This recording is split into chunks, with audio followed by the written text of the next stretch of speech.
우리가 살고 있는 이 시대는 노아용수 심판을 가져오게 만들었던 그 죄가 갈수록 가득 참과 어울려서 각종 이단과 사이비들이 활개를 치는 시대입니다. 개인적으로는 죄의 유혹을 잘 분별하여 물리쳐야 합니다. 또한 우리 주위에 있는 각종 이단과 사이비를 잘 분별하여 그들에게 마음을 홀려 빼앗기는 일이 없도록 해야 합니다. 오후 예배 때에 단어 또는 구절의 의미를 자세히 시간적으로 또는 성경적으로 살펴보는 것은 정확하게 의미를 알아야 바르게 믿을 수가 있기 때문입니다. 오늘부터 청년부에서 노마서를 1장 1절부터 한 절 한 절 자세하게 설명하며 살펴보고 있는 이유도 바로 그것 때문입니다. 이단은 자기가 믿는 종교의 교리에 어긋나는 이론이나 행동 또는 그런 종교를 말합니다. 그리고 사이비는 겉은 비슷하나 속은 완전히 다른 것을 이야기합니다. 그래서 이단은 기독교의 교리를 부인하거나 왜곡하는 집단을 말하고, 사이비는 겉으로는 기독교의 모습을 하고 있지만 실제 안을 들여다보면 거짓된 모습을 가진 집단을 이야기합니다. 이런 이단과 사이비 집단을 잘 분별해서 정말 주의하고 또 그들이 유혹에 빠지지 않도록 해야 합니다. 왜냐하면 자칫 그들의 그 주장을 옳은 것으로 따르다가 그들과 함께 영원한 멸망을 당하기 때문입니다. 그래서 바울 사도는 오늘 본문을 통해 디모데에게 그리고 오늘 모든 목회자와 성도들에게 그들의 실체를 말해줍니다.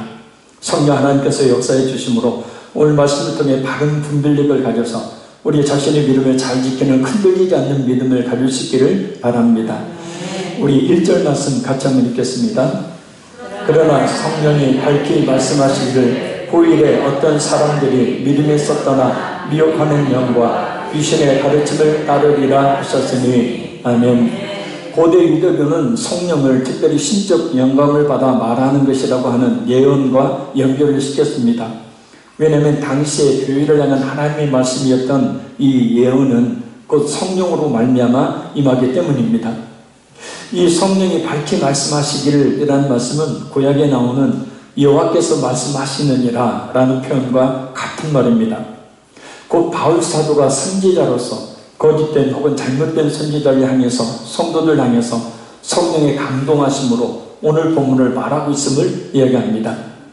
성령이 밝히 말씀하신 것이 구체적으로 무엇인지에 대해서 이 신학자인 페리는 예수님께서 경고하신 마태복음 24장 10절에서 11절 그리고 24절을 말씀한다고 합니다. 그때 많은 사람이 실족하게 되어 서로 잡아주고 서로 미워하겠으며 거짓 선지자가 많이 일어나 많은 사람을 미혹하겠으며 불법이 성함으로 많은 사람의 사랑이 식어지리라. 거짓 그리스도들과 거짓 선지자들이 일어나 큰 표적과 기사를 보여 할 수만 있다면 택하신 자들도 미혹하리라.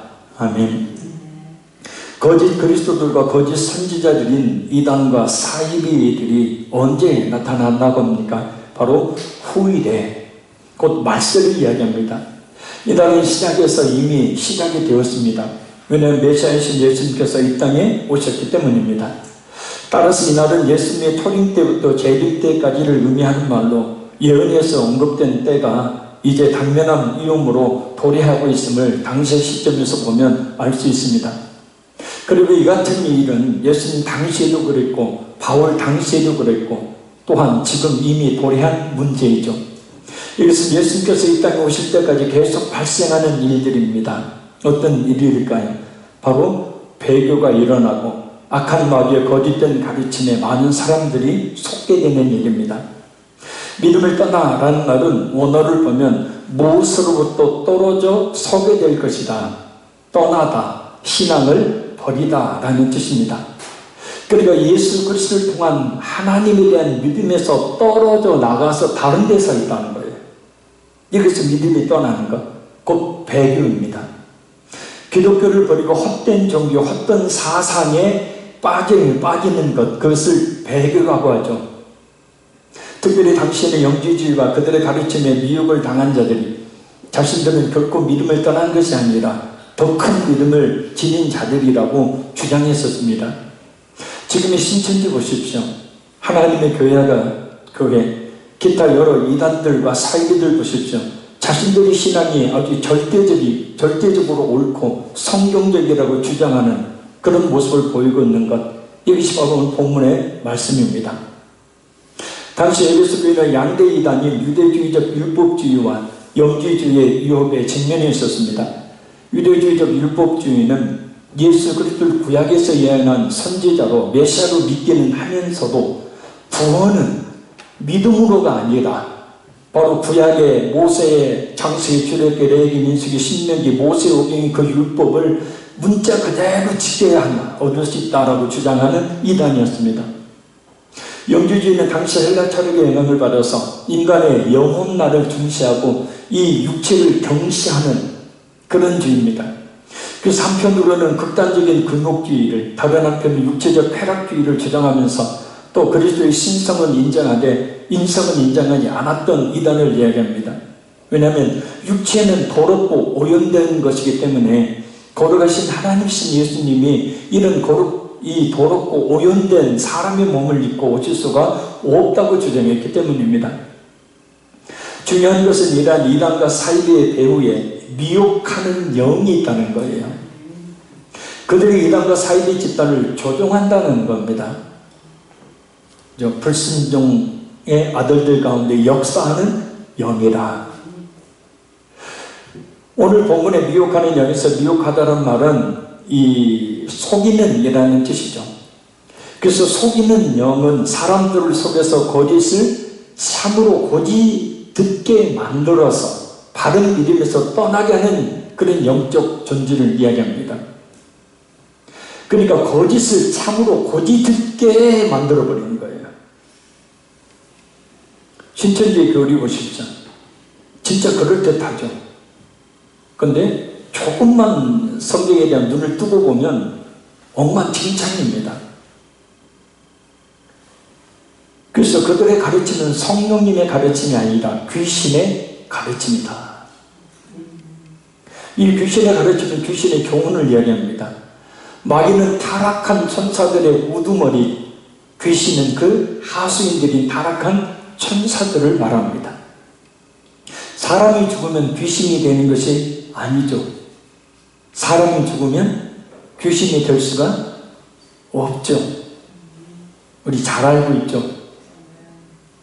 근데 얼마 전에 어떤 목사님도 예수 안 믿고 죽으면 마귀가 와서 데려간다고 그렇게 설교를 하더라고요.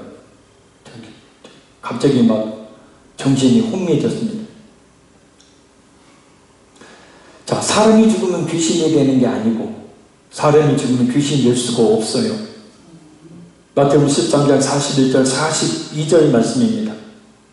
인자가 그 천사들을 보내리니 그들이 그 나라에서 모든 넘어지게 하는 것과 또 불법을 행하는 자들을 거두어내어 불못불에 던져넣으리니 거기서 울며 이를 갈게 되리라. 또한 49절에서 50절 말씀입니다. 세상 끝에도 이러하리라.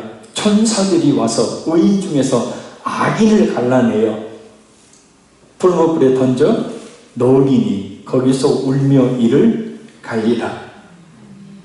그러니까 사람이 죽으면 죽자마자 하나님의 심판의 대리자인 천사들이 와서 그 영혼을 지옥으로 던져버리기 때문에 귀신이 되어서 막 누구야 하고 돌아다닐 수가 없어요. 그것은 죽은 조상을 가장한 귀신이 하는 짓들이에요. 타락한 천사는 귀신이 하는 짓들이지 사람의 영혼은 죽자마자 어떻게 하나님의 심판의 대리자인 천사들에 의해서 그 영혼이 믿지 않으면 불못불 지옥으로 던져지고 믿으면 누가복음 16장 22절 말씀처럼 천사들에게 받들려 영원한 천국으로 인도되죠. 그래서 이에 그 거지가 죽어 천사들에게 받들려 아브라함의 품에 들어가고 부자도 죽어 장사되네 그래요. 그러니까 천사들에게 받들려. 할렐루야. 그래서 귀신은 죽은 사람의 영혼을 말하는 것이 아니라 타락한 천사들을 말해요. 그래서 혼동하지 말고 잊지 마세요. 근데 이제 전에 축사사역을 귀신을 쫓는 사역을 하다 보면 갑자기 막 할머니 소리를 내고 애기 소리를 내기도 해요. 그래서 물어보면 할머니가 얼마 전에 돌아가셨다고. 얘가 끔찍이도 할머니를 생각하고 그랬다고. 근데 할머니 목소리래요. 할머니 말투로 그대로 해요. 그 귀신 들린 아이가. 그러면 분명히 귀신이 있는 것 아니냐, 그렇게 생각을 하죠. 근데 그건 거짓된 귀신의 장난이죠. 그렇게 해서 누구를 섬기도록? 죽은 사람을 섬기도록, 귀신을 섬기도록 만드는 거예요. 자신을 섬기도록 그렇게 만드는 거예요. 속지 마세요. 아멘. 아멘. 이 자리에는 우리가 맨날 죽음 얘기해서 미안하지만 누구나 이게 닥칠 일이니까, 죽으면 천사들에게 받들려 올라갈까요? 믿습니다. 아니면 천사들이 와가지고 묶어가지고 지옥으로 던져버릴까요?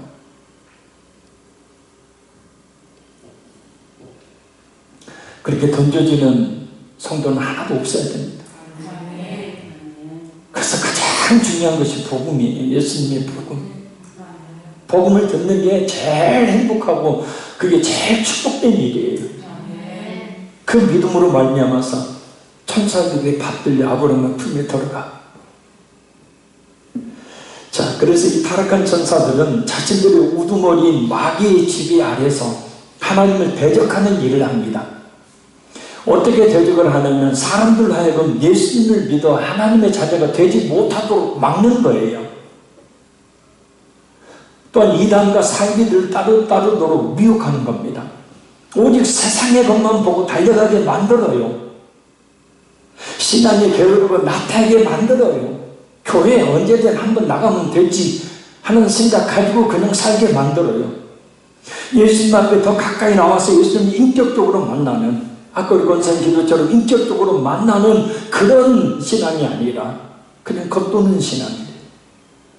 예수님 앞에는 나와 있으나 예수님을 만나지 못하는 그런 신앙이 되게 만들어버린다는 거예요. 그리고 설교 들을 때도 마찬가지예요. 설교 들을 때도 말씀 듣지 못하게 막이란 놈이 얼마나 장난을 치는지 몰라요. 지금도 제 눈에는 보이는데요.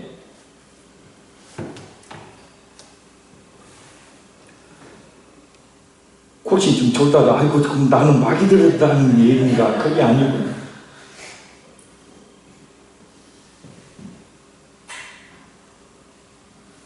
할 수만 있다면 수단 방법 발휘하지 않고 나의 약점을 잘 알고 그 약점을 쫓아 그 약점대로 살게 만들어서 예수님 앞으로 나오지 못하게 만드는 거예요. 이게 바로 하나님을 대적하는 일이에요. 성령 하나님께서 선지자를 통해서 말씀하시는 것과 같이 마귀는 이단과 사이비를 통해서 가르칩니다. 그래서 한 개인이 믿음에서 떠나게 되면 곧바로 속이는 영과 귀신의 교훈에 사로잡히게 돼요. 그러므로 성도들은 항상 자신의 믿음이 바로 서 있는가 늘 점검해야 된다고 바울 사도는 고린도후서 13장 5절에 이렇게 말합니다. 너희는 믿음 안에 있는가 너희 자신을 시험하고 너희 자신을 확증하라. 예수 그리스도께서 너희 안에 계신 줄을 너희가 스스로 알지 못하느냐. 그렇지 않으면 너희는 버림받은 자니라. 여기서 너희 자신을 시험하고 확증하라는 말은 문법상 보면 계속의 의미예요. 그러니까 계속해서 내가 바른 믿음을 가지고 있는지 구원받은 믿음을 가지고 있는지를 계속해서 자기 자신 스스로 시험해보고 확증해보라는 거예요. 어떻게 해요? 말씀을 들어야 돼요.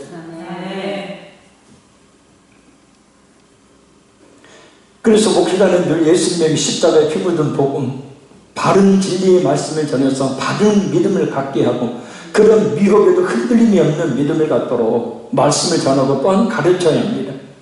그리고 성도들은 예수님에 대한 말씀을 잘 듣고 진리의 말씀을 잘 듣고 배워서 그런 헛된 귀신의 교훈에 빠지지 않도록 해야 합니다. 악한 영들의 대상은 항상 뒤쳐져 있는 어정쩡한 신앙생활을 하는 사람들이라는 거 잊지 마세요. 이스라엘 백성들이 출애굽에서 갈 때 뒤에 쳐져 있던 어정쩡하게 뒤에 꽁무니에 쳐져 있던 그 이스라엘 백성들 아말렉이 쳐서 그들 죽였잖아요. 어정쩡한 신앙, 형식적인 신앙이야말로 사탄의 먹이가 되기 쉽습니다. 이도들지 않으시나. 그러니 믿으려면 아주 뜨겁게 믿어야 돼요. 할렐루야. 늘 말씀을 잘 듣고 배워서. 그럼 왜 이단과 사이비들이 귀신의 교훈을 따르고 다른 사람들까지도 그렇게 미혹하는 것인가요? 자, 우리 2절 읽겠습니다. 자기 양심이 화인을 맞아서 외식함으로 거짓말하는 자들이라. 아멘. 바로 이 양심이 화인을 맞았기 때문이라는 거예요. 양심은 뭐예요? 선과 악, 옳고 그름을 분별하는 심리적 자금을 이야기해요. 그게 양심이에요. 그래서 우리의 양심은 비록 죄로 인해서 물들어 있지만 항상 어떻게 선한 쪽으로 살도록, 또 거짓된 것이 아니라 진실된 쪽으로 가도록 우리 양심은 자꾸 소리를 내는데 그 양심에 화인을 맞아버렸어요. 불도장이요. 옛날에 주인을 배반하고 도망쳤던 종의 이마에 그 주인이 불로 지져서 표시를 한 것을 이야기합니다. 이마에 불로 찢어진 그 부분은 나중에 딱딱하고 맨들맨들하고 감각이 묻어져 있죠. 이마에 화인을 맞는다는 것은 뭐냐면 이마가 이성, 양심을 이야기해요.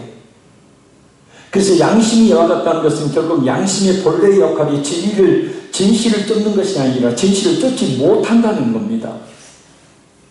자신의 생각과 행동이 그릇되어 있다는 것을 알지 못하게 되면 이야기해요. 무감각하니까요.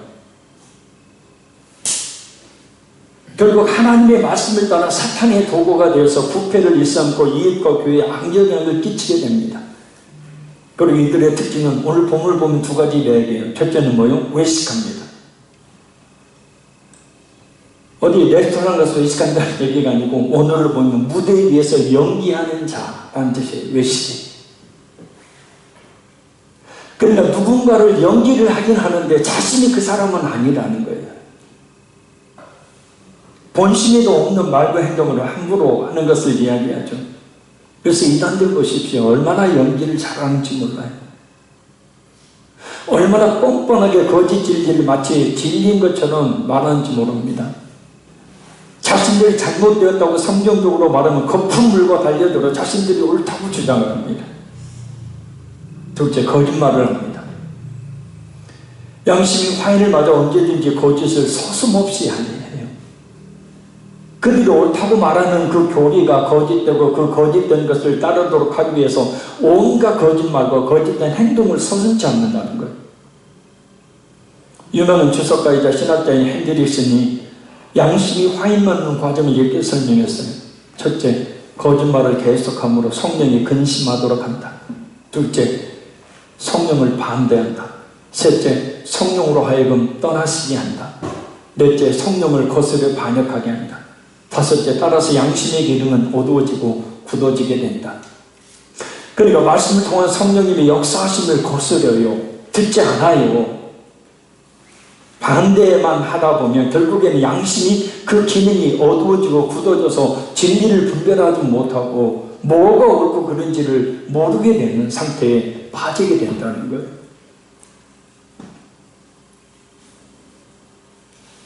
결국 화인을 맞아서라는 말은 결국 이단과 사이비들의 양심이 악한 영의 소유물이 되었다는 것을 말해요. 디모데후서 2장 26절 말씀입니다. 그들로 깨어 마귀의 올무에서 벗어나 하나님께 사로잡힌 바 되어 그 뜻을 따르게 하실까 합니다. 따라서 우리는 갈라디아서 6장 17절에 바울 사도가 예수 그리스도의 흔적을 가지고 있었던 것처럼 예수님의 흔적을 가져야 돼. 이후로는 누구든지 나를 괴롭게 하지 말라. 내가 내 몸에 예수의 흔적을 지니고 있노라. 이 흔적은 헬라어로 스티그마랍니다.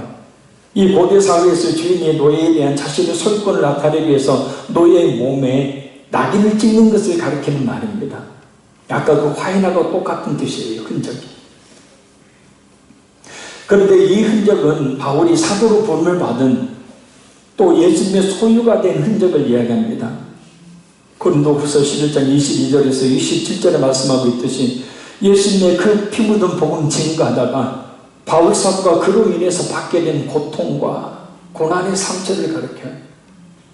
복음을 증거하다가 그 핍박으로 인해서 바울 사도의 몸에 남게 된 상처들은 무엇보다도 바울 사도가 예수 그리스도의 신실한 사도라는 사실을 입증하는 증거가 됩니다. 이런 흔적이 우리에게도 있어야 합니다. 예수님 때문에 예수님의 복음을 증거하다가 받은 그 고통과 고난의 상처가 말입니다.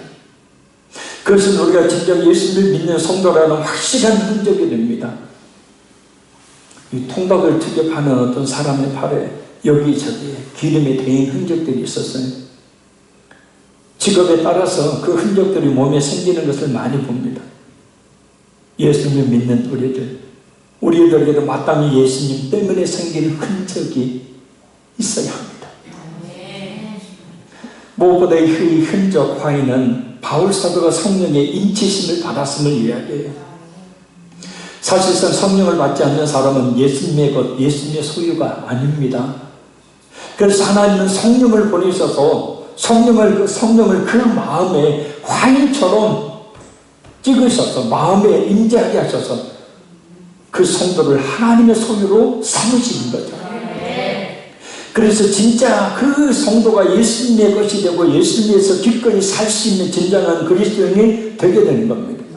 진짜 바른 믿음을 가진 신앙인이 되는 거예요. 그런데 그런 바른 믿음을 가진 신앙인들이 그렇게 많지는 않다는 사실이에요. 우리 교회는 그래도 막 정예화가 막 되어가고 있지만 이 코로나19 때문에 목사님들이 진짜 막 거품을 뭅니다. 안 나와요.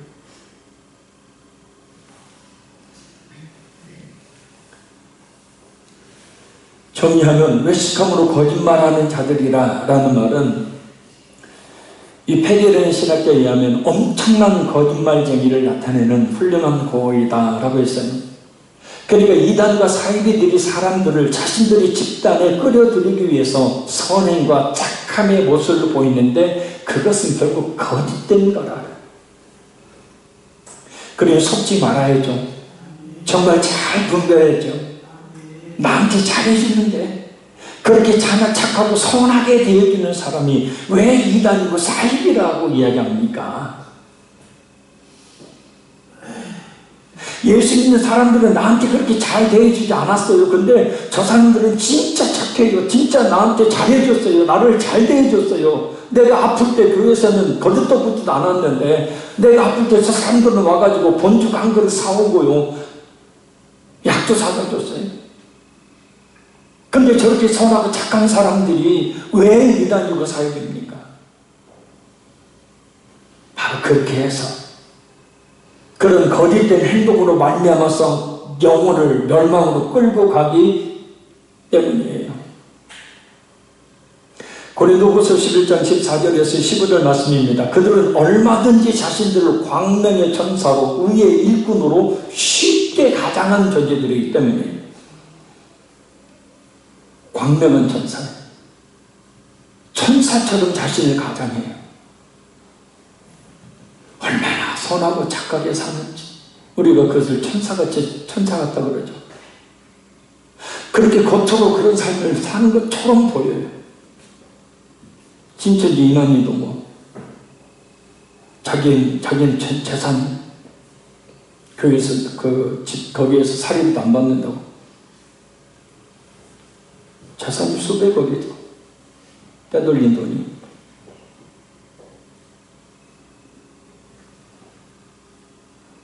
자, 그런 게요. 전라도 말로 그런 게요. 우리가 둥두고 신앙생활을 해야 돼요. 아멘. 제가 설교하는데 비성경적인 설교를 하는지 안 하는지 설교를 비판하라는 얘기가 아니고 잘 분별해야 된다는 거예요. 우리 3절 읽겠습니다. 혼의를 금하고 어떤 음식물은 먹지 말라고 할 터이나 음식물은 하나님이 지으신다니 믿는 자들과 진리를 아는 자들이 감사함으로 받을 것이니라. 아멘. 이 혼의를 금하고 어떤 음식물은 먹지 말라라는 것이 이단과 사이비들의 주장이죠. 하나님의 뜻과는 무관한 금육주의를 이야기합니다.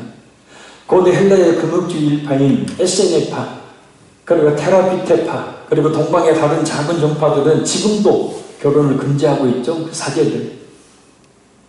왜 이들이 이런 주장을 했냐면 바로 영지주의 영향 때문입니다. 이런 금욕주의가 영지주의와 만나서 다음과 같은 주장을 낳았죠. 정신은 선하고 육은 악하다. 그래서 육체적인 결합을 하는 결혼이라는 것을 아예 하지 않아야 죄로부터 자신을 멀게 할 수 있다고 생각하는 거예요.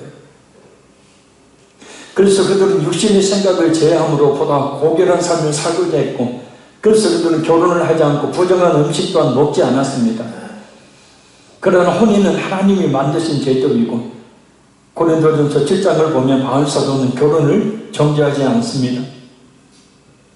그리고 예수님께서도 이미 율법을 완전하게 완성하셨기 때문에 율법이 나와 있는 의식법, 이와 같은 것들은 폐해졌고, 그래서 또한 이제는 사람이 입으로 들어가는 음식이 사람을 더 이상 더럽게 하지 못한다고 예수님이 마태복음 15장 10절에서 11절에 이렇게 말씀합니다. 무리를 불러 이르시되 듣고 깨달으라.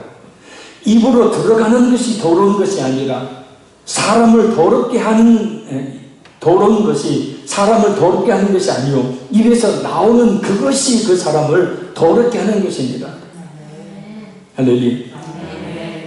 그러니까 식당에 밥 먹다 혹시 식탁에 음식 떨어져서 막 주워 드세요. 원래 하는 거구나. 더러운 거 아니잖아요. 그냥 땅바닥에 떨어져도 후다닥 봐가지고 그냥 후닥 집사람 몰래 후닥 씻어서 먹어버려요.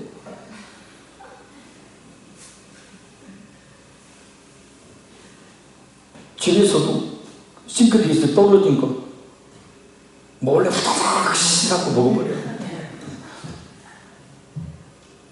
입으로 들어가는 것이 더러운 것이 아니라 사람이 입에서 나오는 그 온갖 그 더러운 말들이 그 사람을 더럽게 만든다. 예수님 말씀이.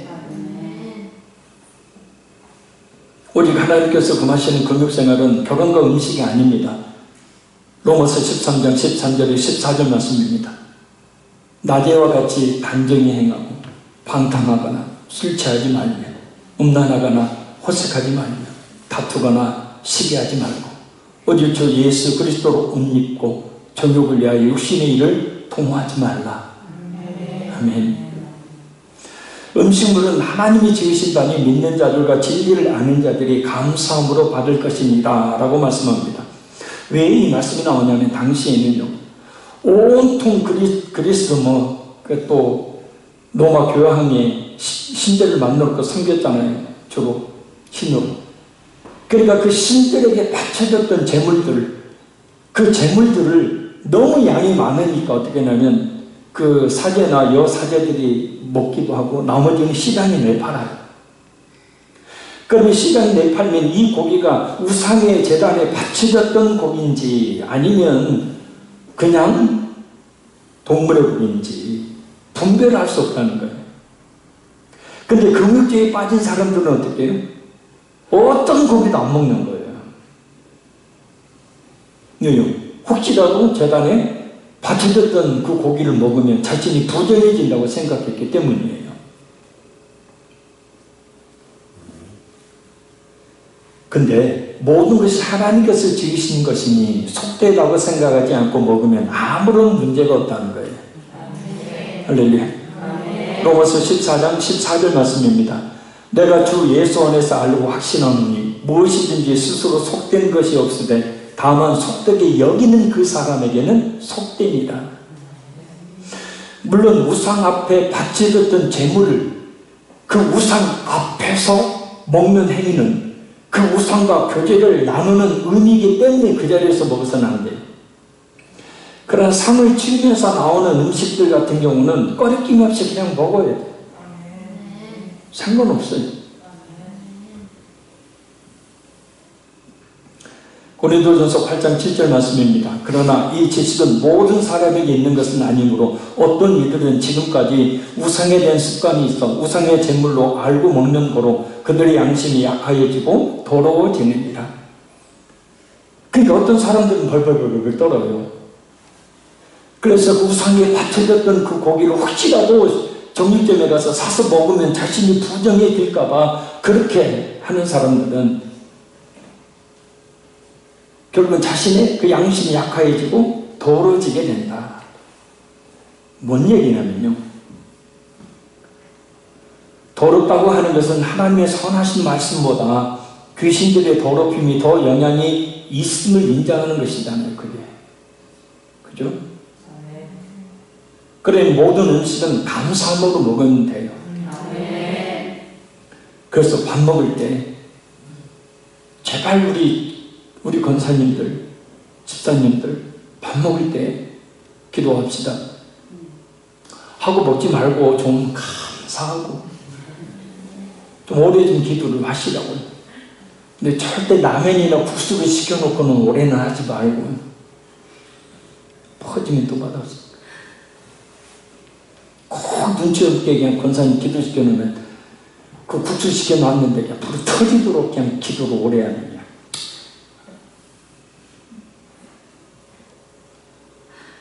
자, 왜 그런지 더 구체적인 이유를 살펴봅니다. 우리 4절 같이 한번 읽겠습니다. 시작. 하나님께서 주신 모든 것이 선하며 감사함으로 받으면 버릴 것이 없나니. 아멘. 하나님이 주신 모든 만물은 다 선하기 때문에. 그래서 창세기 1장을 보면 하나님께서 만물을 만드시고 힘이 좋았더라 라고 말씀하셨던 거예요. 옆에 있는 분 쳐다보세요. 얼마나 선한지. 목사님 속을 몰라서 하는 얘기지. 근데 죄로 물들어서 그렇지 원래 우리는 선해. 아멘. 그래서 감사함으로 버리면 버릴 것이 없나요? 그러니까 음식으로 인해서 하나님께 감사한다는 것은 예수님의 복음으로 인해서 깨끗한 자가 가지고 있는 그 물질 역시도 자동적으로 깨끗해짐을 의미하는 거예요. 할렐루야. 이유는 하나님이 주신 모든 만물은 근본적으로 선하기 때문이다 라는 겁니다. 그래서 감사함으로 받으면 감사하세요. 모든 것에 감사하세요. 특별히 음식 먹을 때 감사하세요. 그 음식을 쓰레기통에 그냥 먹지도 않을 것들 그냥 냉장고에 꽂고 숨겨두고, 아니 좀 많이 두려면 좀 나눠 먹어요. 왜 그렇게 혼자 먹으려고 냉장고에 집어넣어놨다가 나중에는 자기도 못 먹고 놈도 못 먹고 그냥 쓰레기통에 다.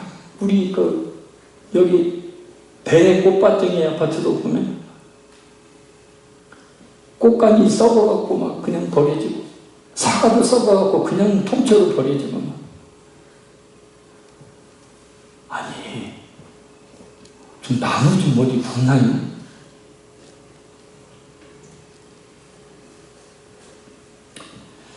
자, 그래서 모든 걸 감사함으로 받으십시오. 아멘. 음식을 먹을 때 특히. 자, 우리 마지막 5절 읽겠습니다.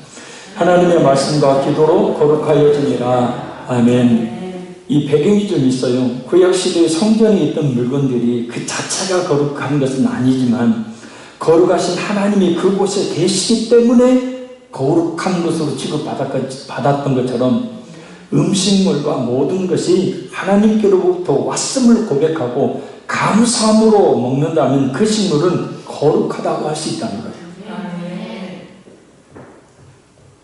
거룩하여집니다. 곧 거룩하게 되어진다라는 뜻이에요. 근데 원어를 보면요, 기도 중에 성경 말씀을 사용함으로써라는 의미예요. 그러니까 음식을 먹을 때 성경 구절을, 그죠? 하나님의 말씀을 통해서 말씀을 붙들고 기도하게 되어지면 그 음식이, 그 물건들이 거룩하게 되어진다라는 거예요. 그래서 원래 그 주일 예를 들어서 낮 예배, 우리는 낮 예배를 드리지만 초록교 성도들은 새벽에 주일 낮 예배를 드렸죠. 왜요? 잡으러 오니까. 쫓아오니까 남들이 자면 새벽에 낮 예배를 드린 거예요. 근데 이제 종교 자유가 콘스탄틴 대제위에서 313년에 종교 자유가 있어서 기독교가 국교로 선포되죠. 그때부터는 이제 낮에 모이게 되었어요. 그래서 그걸 따라서 지금 우리가 하는데, 원래 난일에 끝나고 난 다음에 다 안 가요, 집에. 그게 다 있었어요, 저렇게. 그게 다 있어요. 거기서 뭐요? 밥이 먹고, 떡이 먹고, 또 말씀을 나누고. 근데 점심 식사를 할 때, 당시에 장로님들이 기도를 합니다. 모든 성도들을 모아놓고, 음식을 차려놓고, 장로님이 대표로 기도하는데, 꼭 반드시 성경을 한 장을 읽고 기도를 했어요. 그래서 그 먹는 음식을 거룩하게 하는 그런 이 의식을 쉬고 나서야 먹었어요. 예수님도 오병이어 축복기도 하시잖아요. 바로 그 의미예요. 그래서 이런 유대 관습은 하나님이 신령을 공급해 주신 것에 대한 감사를 표하는 적절한 방법이었습니다. 어떤 의미에서 음식은 그러한 기도에 의해서 뿐만 아니라 하나님의 말씀에 의해 거룩하게 됩니다. 그러므로 음식을 금할 필요가 전혀 없는 거예요. 지금도 돼지고기 먹지 마라. 장어 먹지 마라. 돼지고기는 부정한 짐승이라고 레위기 11장에 나와 있으니까 먹지 마라. 비늘 없는 고기 먹지 마라. 그러면은 어떻게 살아야 될지.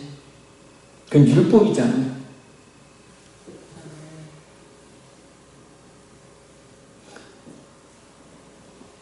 돼지고기가 소고기보다 몸이 더 좋아요? 이런 건 라면 안 해도 고기라도 한번 끄덕여 봐요.